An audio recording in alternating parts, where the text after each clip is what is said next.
โรงเรียนสถาบันพัฒนาฝีมือแรงงานลาวเกาหลีศูนย์อำนวยการเรียนการสอนระบบไฟฟ้าระบบอิเล็กทรอนิกส์รถไฟฟ้าสุดออกใหม่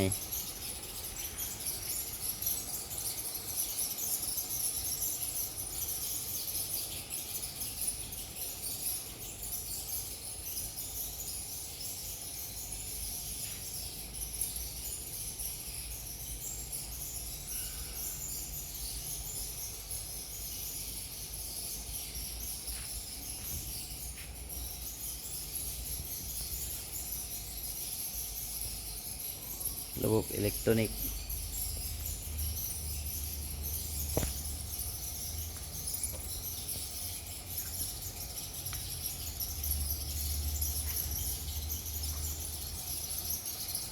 ได้ระบบแอร์คอนโทรล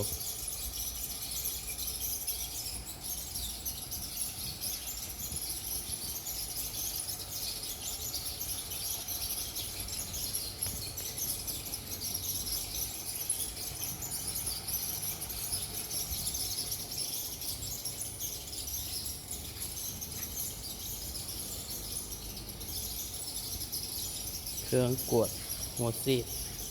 คลีนนิ่งปัสซิ่ง